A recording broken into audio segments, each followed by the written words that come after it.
حضرت مخدوم علی ماہمی رحمۃ اللہ تعالی علیہ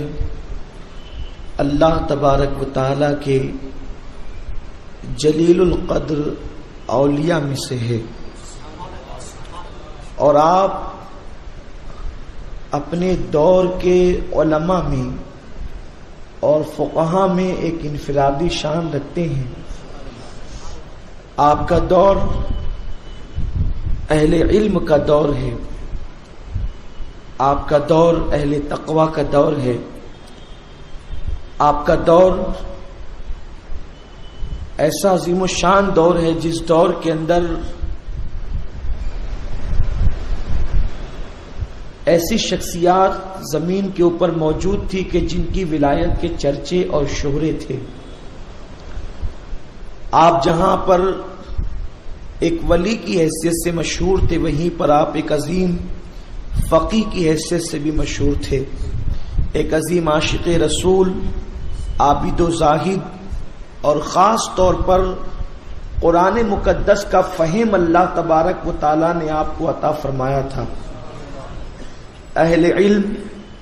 آپ کی شخصیت پر بہت اچھی گفتگو کر سکتے ہیں اور کرتے رہتے ہیں،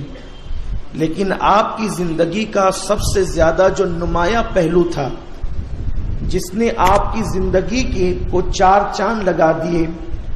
وہ آپ کی زندگی کے اندر آپ کی والدہ سے آپ کی محبت تھی،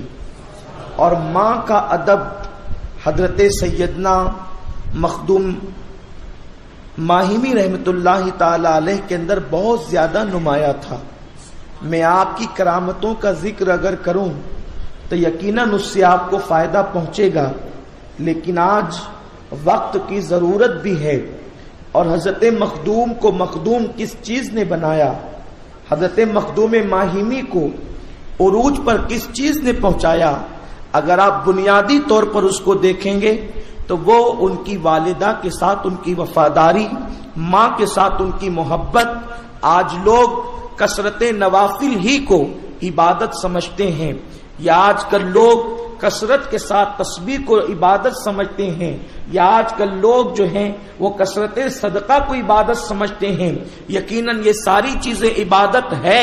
اس کا انکار نہیں کیا جا سکتا، لیکن ان لوگوں کو یہ دیکھا جاتا ہے جو مسجد کی سیڑھیوں پر بیٹھنے والوں کے ہاتھ میں 10 اور 50 روپے تھماتے ہیں۔ جب آپ ان کی نجی زندگی کا جائزہ لیں گے تو آپ کو پتا چلے گا کہ جو یہاں پر ایک فقیر کے ہاتھ میں 4 دوستوں کے سامنے 50 روپے تھماتا نظر آ رہا ہے یا 10 روپے دیتا نظر آ رہا ہے، یہ ابھی ماں کو صرف اس لیے ڈانٹ کر کے آیا ہے کہ ماں نے اس سے خرچے کا مطالبہ کیا، بیٹا کچھ پیسے تو دے دے تاکہ میں اپنی بیماری کے حوالے سے دواؤں کا انتظام کر لوں۔ تو بیٹا یہ ڈانٹ کر اپنی ماں سے کہتا ہے کہ بڑھاپے میں تمہیں کتنے روپے لگتے ہیں، میں تمہاری بیماری کے پیچھے تنگ آ چکا ہوں، حیران ہو چکا ہوں۔ میرے پیارے آقا صلی اللہ تعالی علیہ وسلم کے پیارے دیوانوں، آج کل ماں باپ کے ساتھ بغاوت یہ فیشن بنتا جا رہا ہے، نوجوان والدین سے دور ہوتے جا رہے ہیں،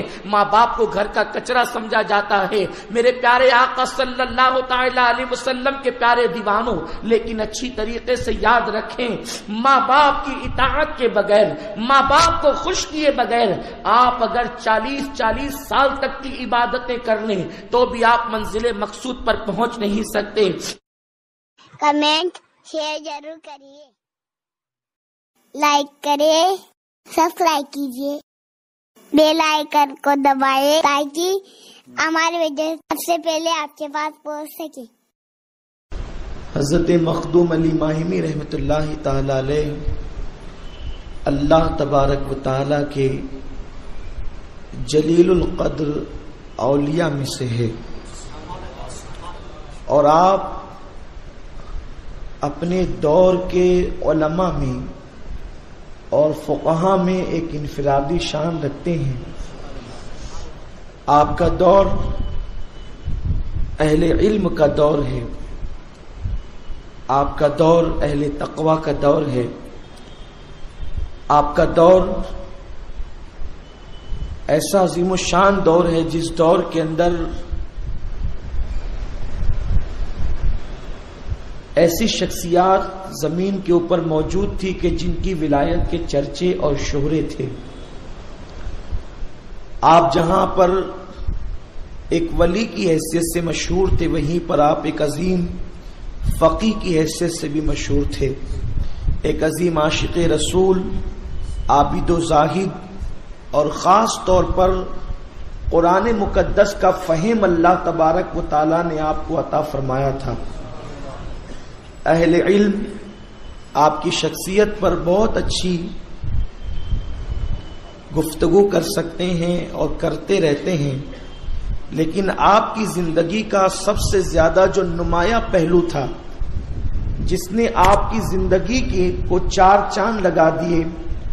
وہ آپ کی زندگی کے اندر آپ کی والدہ سے آپ کی محبت تھی، اور ماں کا ادب حضرت سیدنا مخدوم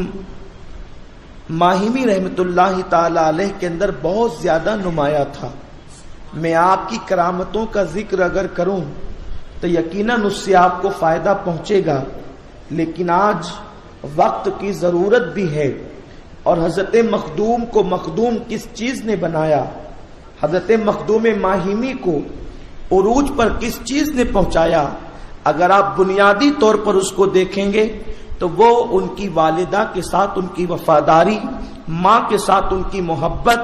آج لوگ کثرت نوافل ہی کو عبادت سمجھتے ہیں، یا آج کل لوگ کثرت کے ساتھ تسبیح کو عبادت سمجھتے ہیں، یا آج کل لوگ جو ہیں وہ کثرت صدقہ کو عبادت سمجھتے ہیں. یقیناً یہ ساری چیزیں عبادت ہے، اس کا انکار نہیں کیا جا سکتا، لیکن ان لوگوں کو یہ دیکھا جاتا ہے جو مسجد کی سیڑھیوں پر بیٹھنے والوں کے ہاتھ میں 10 اور 50 روپے تھماتے ہیں. جب آپ ان کی نجی زندگی کا جائزہ لیں گے تو آپ کو پتا چلے گا کہ جو یہاں پر ایک فقیر کے ہاتھ میں 4 دوستوں کے سامنے 50 روپے تھماتا نظر آ رہا ہے یا 10 روپے دیتا نظر آ رہا ہے، یہ ابھی ماں کو صرف اس لیے ڈانٹ کر کے آیا ہے کہ ماں نے اس سے خرچے کا مطالبہ کیا، بیٹا کچھ پیسے تو دے دے تاکہ میں اپنی بیماری کے حوالے سے دواؤں کا انتظام کر لوں. تو بیٹا یہ ڈانٹ کر اپنی ماں سے کہتا ہے کہ بڑھاپے میں تمہیں کتنے روپے لگتے ہیں، میں تمہاری بیماری کے پیچھے تنگ آ چکا ہوں، حیران ہو چکا ہوں. میرے پیارے آقا صلی اللہ تعالی علیہ وسلم کے پیارے دیوانوں، آج کل ماں باپ کے ساتھ بغاوت یہ فیشن بنتا جا رہا ہے. نوجوان والدین سے دور ہوتے جا رہے ہیں، ماں باپ کو گھر کا کچرا سمجھا جاتا ہے. میرے پیارے آقا صلی اللہ تعالی علیہ وسلم کے پیارے دیوانوں، لیکن اچھی طریقے سے یاد رکھیں، ماں باپ کی اطاعت کے بغیر، ماں باپ کو خوش کیے بغیر آپ اگر 40 سال تک کی عبادتیں کر لیں تو بھی آپ منزل مقصود پر پہنچ نہیں سکتے.